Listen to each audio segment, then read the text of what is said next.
Bonjour tout le monde, alors je vous retrouve aujourd'hui pour une nouvelle vidéo où là je vais vous parler de ce que j'aime dans la romance même, donc en général, et pas non plus d'un livre en particulier. Donc je pensais que ça vous intéresserait de savoir quels étaient mes goûts en romance même. Ils sont assez éclectiques, je dois dire, parce que j'aime une ribambelle de choses. Euh, alors, tout d'abord, en premier thème, j'aime bien le thème Enemy to Lovers. Donc, ennemi à amant. Et parce que j'aime bien, il y a toujours une petite notion, enfin il y a toujours un drame qui fait que souvent en fait, bah, ils se sont rencontrés, il y a eu quelque chose, et il s'est passé une- un petit événement qui fait que tout a basculé. Et là, après, ils vont se retrouver, et de là, on arrive à la compréhension de l'événement qui fait que en fait, c'était pas ce qu'il pensait. Et ça, j'aime bien parce que bah, dans la lecture, ça permet d'avoir une certaine dynamique et il y a des confrontations entre les deux et on sent qu'il y a souvent une tension entre les deux, une attraction qu'ils essaient de combattre du fait de ce qu'ils pensent en fait. Ça, franchement, c'est une lecture que j'aime beaucoup. Sinon, j'aime bien aussi le thème Friends to Lovers. Donc là où en fait c'est d'amis à amants. Donc là, ils se connaissent, etc. et tout. Et il va y avoir un événement particulier qui fait que ils vont enfin craquer l'un sur l'autre. Donc là, bah, j'ai lu un livre récemment où c'était ça. C'était des meilleurs amis et ils vont craquer l'un sur l'autre. Et après, bah, il y a souvent en fait Friends to Lovers. Donc c'est souvent des hétéros. Donc là, ça devient des gay for you. Ou alors, bah, il y en a un qui est hétéro, l'autre qui est homo, etc. Et franchement, c'est pas mal. Et là, j'en viens à un nouveau thème qui est le gay for you, où là, en fait, c'est un homme hétéro qui va craquer sur un autre homme, enfin hétéro à la base, qui va craquer sur un autre homme et qui va devenir gay pour lui, en fait, car bah, pour moi, en fait, j'aime bien ce thème-là, car l'amour n'a pas de sexe, pour moi. Donc voilà. Et sinon, qu'est-ce que j'aime bien d'autre? Eh ben, ce qui est paranormal. Et tout particulièrement quand il s'agit de vampires. Alors je ne sais pas pourquoi, mais j'ai toujours aimé le paranormal ou la science-fiction et particulièrement le thème du vampire. Dès qu'il y a quelque chose avec des vampires, il faut que je lise. Bon, parfois j'ai des déceptions, euh, même souvent d'ailleurs j'ai des déceptions parce que ça ne correspond pas fatalement à ce que je voulais lire, mais bon, c'est toujours des petites lectures. Bon, ça permet de découvrir des fois des auteurs ou des fois non. Sinon,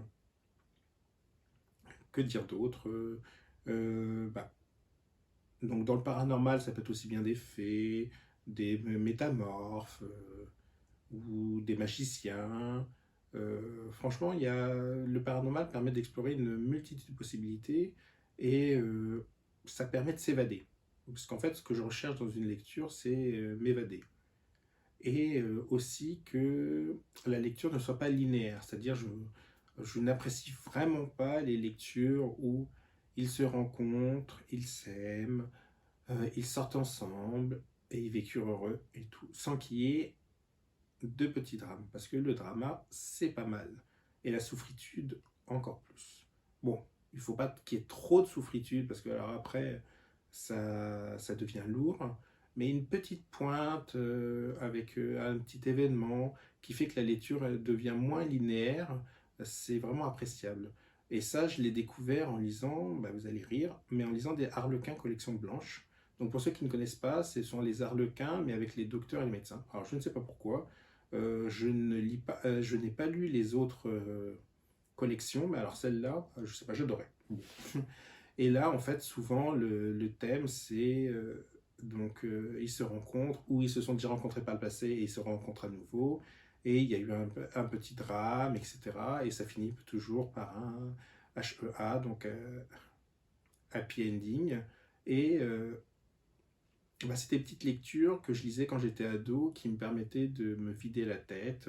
Et c'est aussi ça que je demande dans une romance MM, c'est de pouvoir me vider la tête et pouvoir m'évader. Donc, bah, je pense avoir fait le tour des thèmes principaux que j'aime dans la romance MM. Ah si, d'autres thèmes. J'aime bien quand il y a des beers.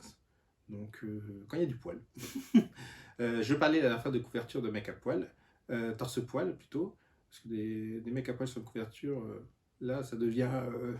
C'est pas du tout grand public. Donc là, ça, j'aime bien ça.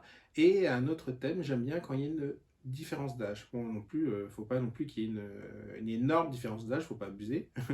Mais une petite différence d'âge, c'est pas mal. Euh, Parce que bah, comme l'amour n'a pas de sexe, il n'y a pas d'âge non plus. Donc ça j'aime bien. Bon, je dois vous avouer que en auteur français, ces deux thèmes-là, je n'en trouve vraiment pas beaucoup. Je suis obligé de les lire en VO. Euh, et même en VO, bah, ne connaissant pas nécessairement tous les auteurs, j'ai beaucoup de mal à lire ces deux thèmes-là. Donc, bon, récemment, j'ai trouvé des petites lectures dessus qui étaient sympas par hasard. Et voilà.